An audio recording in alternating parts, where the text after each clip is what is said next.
Today from the vault we have the Remington Model 51, designed by John D. Peterson over 100 years ago. Now this is a classic pocket pistol in many ways. It's slim, easy to carry, and yet very pointable, very easy to shoot. Let's take a look at some of the features. One of the reasons this gun is so sleek and so thin is because it utilizes a delayed blowback system that allows it to control the recoil of .32 automatic or .380 automatic with a much lighter slide than normal. Its contemporary, the Colt Pocket, used a heavier slide and was able to do it that way with simple inertia, but this uses a very ingenious mechanism, and Pedersen is very famous for that. Incidentally, this is the same John D. Pedersen that invented the Pedersen device for World War I that actually never got to the front lines, but still it was an ingenious device. So before we disassemble the gun, let me show you a little bit about how that delayed blowback works. Take the magazine out and make sure it's empty. And what I'm going to do is take a cleaning rod and put it down the barrel. And you will notice when I push back, it travels less than 1/4 of an inch. Just that little bit, and it stops dead. The reason it does that is because there's a breech block in there locked into the frame. And in order to unlock that, you have to pull back on the slide, and then away we go. So once I get the gun apart, I can show you how that works. And disassembly on this gun is fairly simple once you know the trick. You have to line up this notch with a disassembly pin, push on the opposite side so you can get a fingernail under it, and pull the pin out with your thumbnail. Don't lose this. They don't make any more of them. Now while you've got the slide back like this, grab the barrel. That's what these little grasping rings are for, to give you traction, and control it that way. Then depress your grip safety and pull the thing off the top of the gun like that. This one's a little balky. And while you've got it under control there, rotate your barrel and lock it in place. There's a little recess for it right here. Now we can get on with the disassembly. To begin, you take the breech block out by lifting up on the back when you shove it backwards. Just lift up in the back, bring it forward, and this particular one has a stubborn firing pin, so I have to work the firing pin back out of my way. There it goes.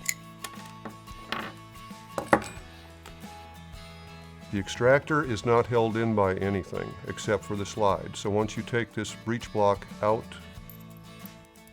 that's all that holds it into the groove there. The .32 caliber like this has no spring for the extractor. The .380 does have a spring. That's one way you can tell them apart.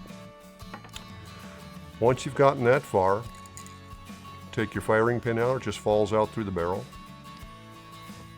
Then release your barrel, but keep control of it so you can lift up on it to start it out. Then once you trap this bushing and it's recessed, you pull back on the barrel, lift up on the bushing just a little more. Believe me, it's not as easy as it sounds. And then pull out the barrel. Now you can take your bushing out and your recoil spring, and you're completely field stripped for cleaning. I wouldn't go into the bottom of this gun because it is a maze of intricate parts. But while we have it apart, let's take a look at that breech block. This is a complicated little skeletonized part, prone to breakage in these guns, which is one strike against it actually. But it has a little surface down here, a little camming surface, and a camming surface up here. And what this does is it rides right here, and when the shot goes off, the breech block goes back just this far before the slide starts to move. And it's locked against this little shoulder here. And it cannot release until the slide itself comes back and releases it upwards so it can go all the way back. Kind of complicated. It's hard to wrap your mind around it the first time you look at it. But what basically happens is the cartridge starts back, the casing does, the bullet leaves the barrel. By that time it bottoms out on this abutment here. Then the slide starts to come back. And when the slide comes back far enough, this breech block has enough room to rotate up, out of battery, and come all the way back as part of the slide. Very ingenious, very complicated for a pocket pistol like this, but without that inertia, without that delayed blowback, you do not have this elegant slide, this lightweight slide that weighs so much less than its contemporaries in those calibers. Very nice gun to carry. Reassembly of the Model 51 is the reverse, but when putting the firing pin back in place, here's a little trick. Take the spring end of it that faces forward toward the muzzle, put it into the barrel, and rest the back end on the breech block. There's a little cutout there with a sloped surface on it. You can work it down that sloped surface until it pops into the hole and back into the gun.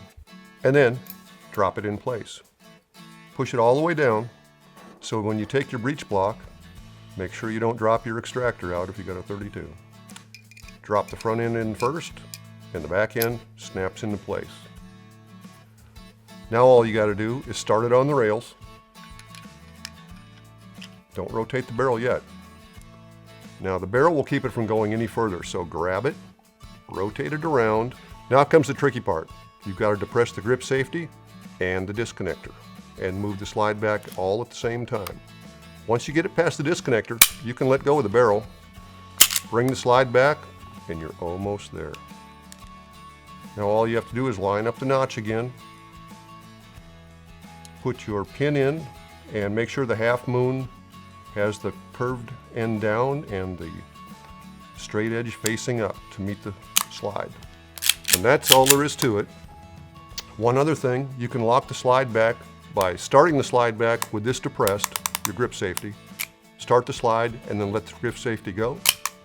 Bring the slide back, it'll lock it back for you. Depress your grip safety, bring the slide home. You're ready to go.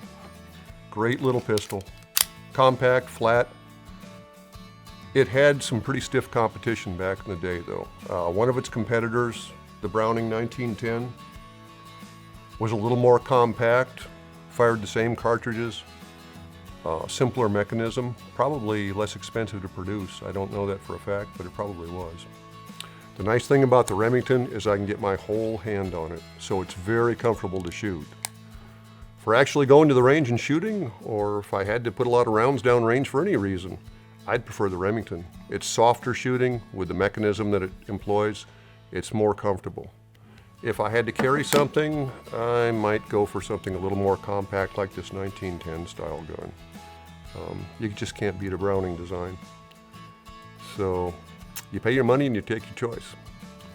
Ultimately, despite all the competition, the Model 51 had a very successful career. A lot of people used them. George S. Patton was a fan of, among other people. It had really stiff competition later on when the Walther PPK series came out, all those guns. There were a number of pocket pistols out there, including a lot of copies of the 1910. But this design has stood the test of time and still very coveted by collectors and shooters today. So if you've got any particular firearms you'd like to see us present, leave us a comment and we'll do our best to scare one up.